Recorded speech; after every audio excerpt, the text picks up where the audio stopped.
We had Jeremiah, and he's happy to join us here. Do we want to start with some questions? We'll start here on the left. I'm going to throw two at you right away. All Leo right. Haggerty, Amped Up Sports, Draft Nation here in Tampa. You're standing in the tunnel at Neyland Stadium. There's 110,000 people singing Rocky Top. Do you still get goosebumps? Every single time, man. It doesn't get old. People might tell you it does, but from the first time I ever did it to all last season, it hasn't got old, man. Team goals are the most important, obviously.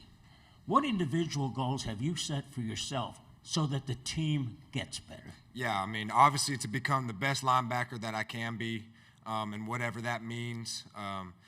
But the team goals will help my individual goals, so the main thing that I'm focused on is winning as a team. We'll go on the right side, third row. Hi, how are you? Patrick Meadows, SEC. What's one aspect about this 2026 Tennessee team that gets you really amped up for the season? Yeah, so 40 new players on this team. We got a team that's extremely hungry, and just thinking on the way here is we got a team that just can't wait to go play some football, and that's got to get you fired up. I know I can't wait to go play. We got a team full of guys who are ready to prove themselves, and we've been putting the work in all summer, building relationships, getting it in the gym, and I just can't wait to go suit up with my guys. You're on the leadership council. What does that mean to you, and what have you seen from guys when they're in that position before you? Yeah, it means everything to me.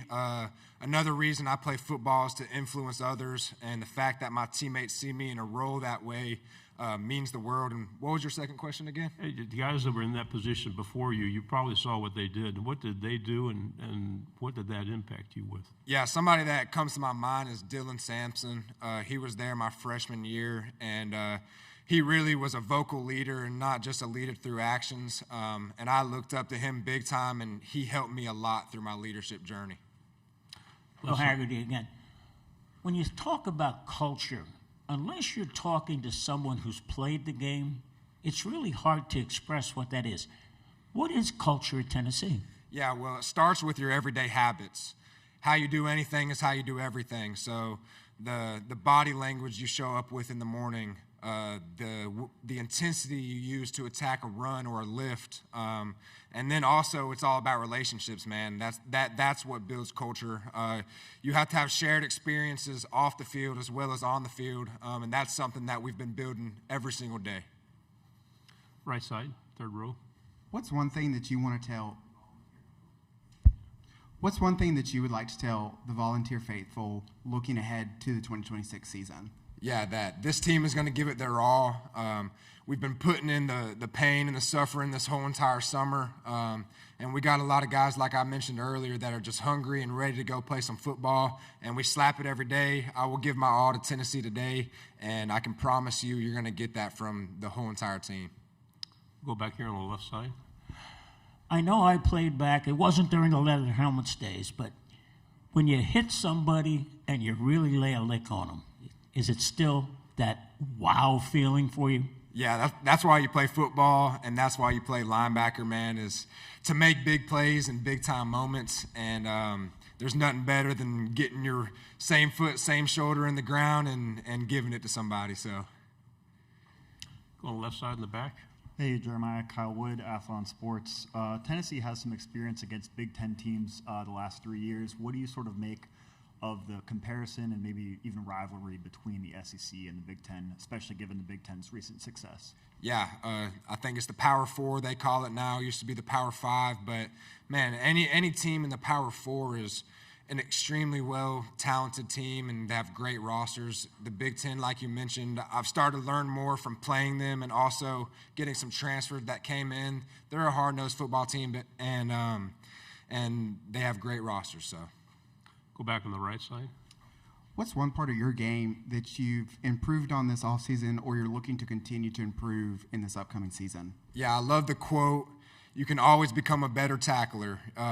We're never going to be a finished product as linebackers, but the goal is to become the best linebacker that you can be, and that's just by getting 1% better every single day.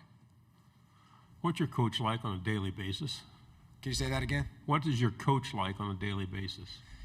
Yeah, Coach Engine specifically, he brings the juice. We say it all the time, jacked up intensity, continuous effort. and as linebackers, you have to bring that all the time.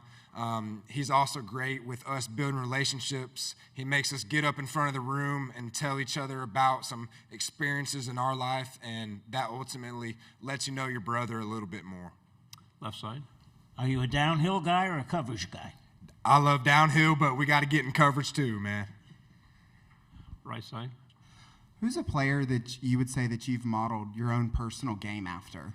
Yeah, I think everyone would love to say Luke Kuechly just because of his mindset to the game. The Lord blessed me with my frame and my size, but I think I could really try to relate to him in the preparation, and I think every football player can, because it's 80% mental, you know what I mean? So that's somebody that I really look up to for sure.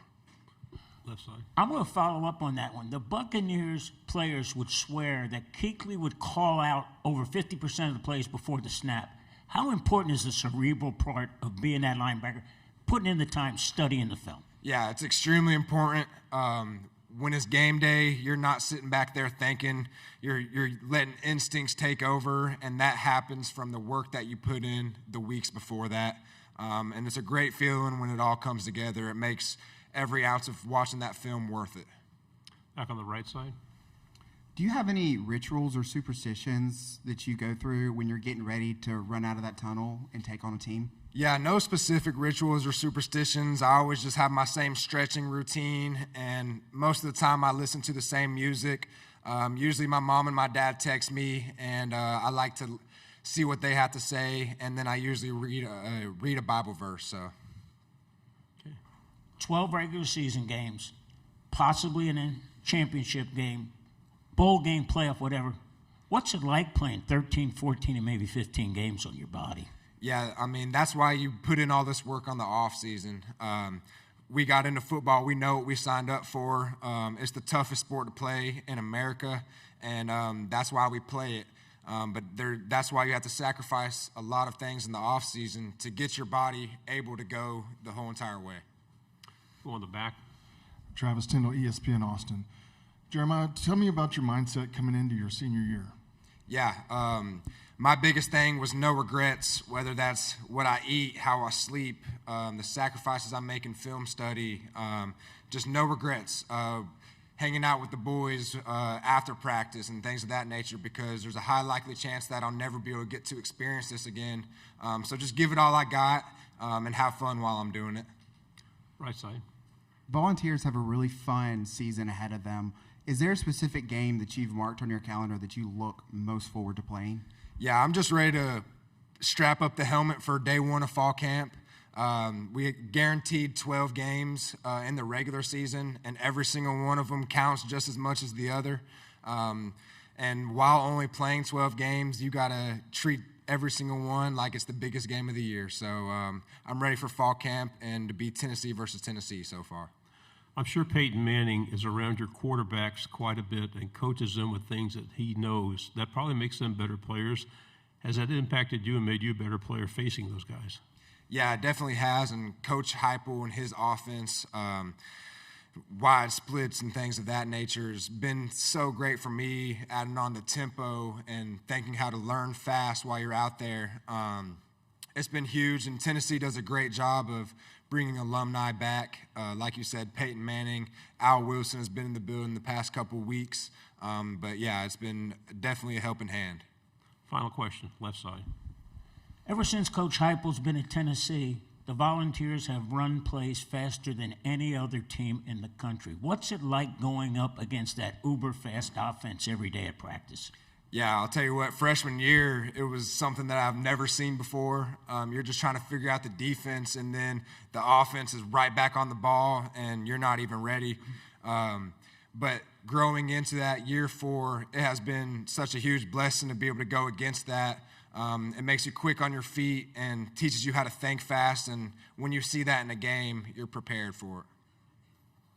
Jeremiah, thank you very much. Good job. Thank y'all.